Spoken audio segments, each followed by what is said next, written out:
In this video, you will learn how we can implement ABAP list viewer as well as how we can implement buddies, and these buddies are sometimes called business add-ins. Okay, so this unit number 7, which is an ABAP object oriented example. So we have two examples, and you can also say that the ABAP list viewer or ABAP grid control and business add-ins are the two SAP standard classes which are the areas of the object-oriented ABAP programming. The SAP control framework is generally a collection of global classes and interfaces that can use to add SAP GUI control in your ABAP object program. So you can directly add on some of the grid control into your ABAP object program. Now let us understand about this ABAP list viewer, and this ABAP list viewer are sometimes called ALV, that is ABAP list viewer.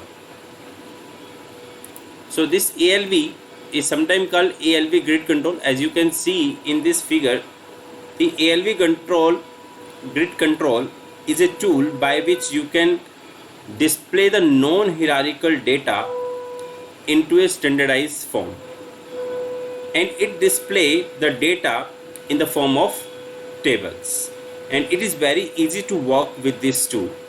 As you can see, in this ALV grid control contains the number of interactive standard functions like search, sorting in ascending and descending order, advanced search, filter, summation. Summation means you can find out the results,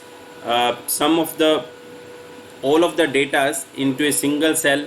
You can also print. So number of functions are available in this ALV grid control. As a developer, you can hide the standard function, or when required you can adapt in your application. So this ALV grid control is a system defined class by which you can use this class into your ABAP program. Now come to the next topic, how this ALV grid control program or class works. You can see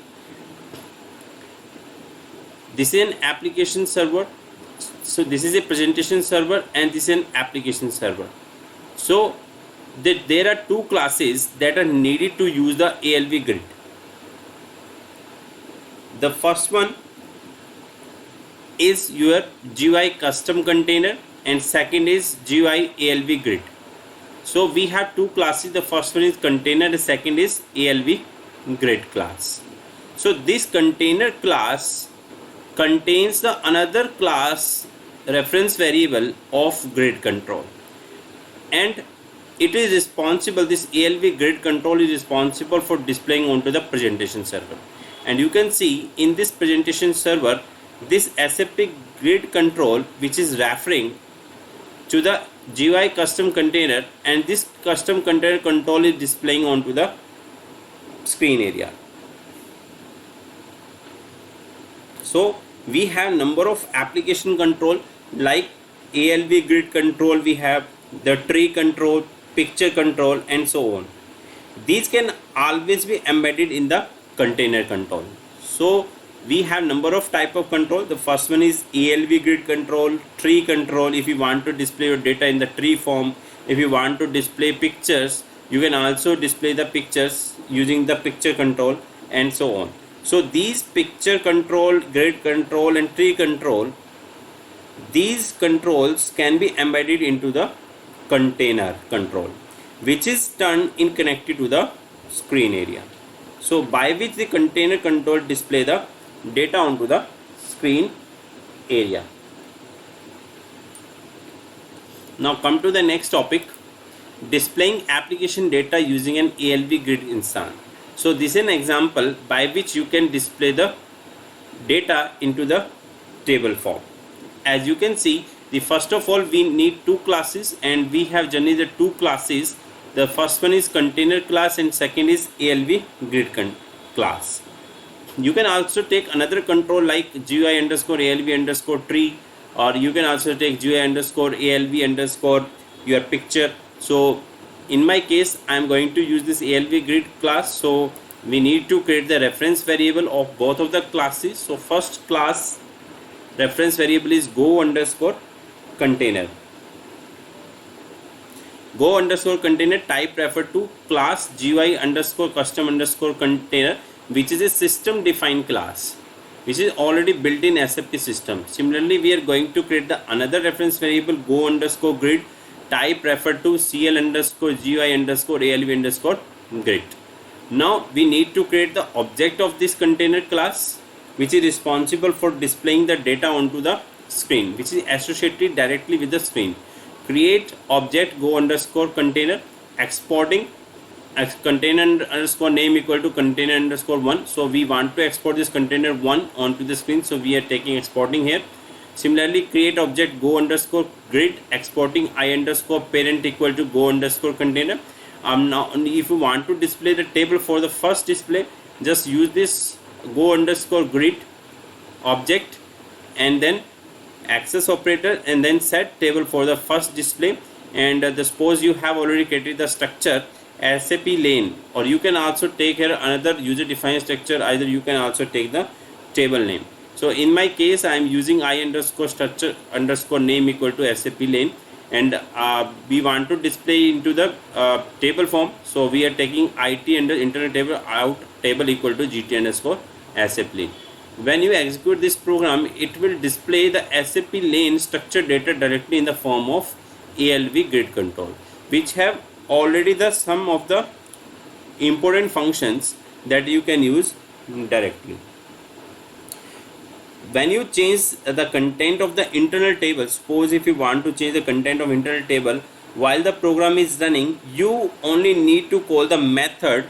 Suppose the method you can call the refresh table display method. So we have another predefined method. So this is a set table for first displays one method which is system defined. Similarly, we have another method refresh underscore table underscore display in the relevant dialog tab to refresh the display of the internal table.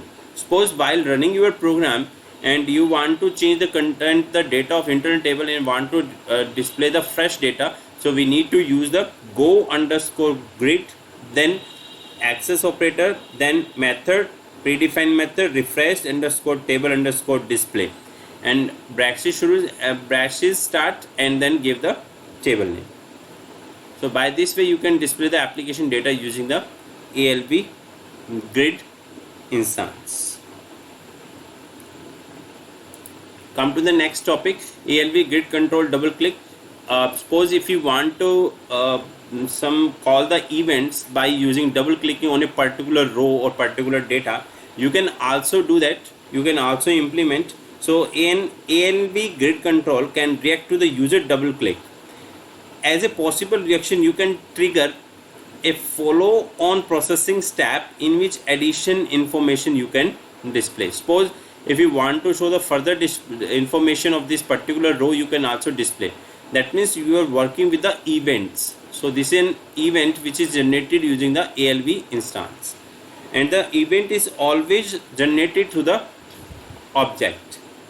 So in this example you can say that the booking data, suppose this is a booking data for a individual flight customer or data on the aircraft, can also be displayed for the particular flight data, and this is executed by catching the event, that is by generating the event double underscore click with a handler method. So by this way you can react or create the event for the ALV grid control. So this was all about the lesson number 1 of the unit number 7.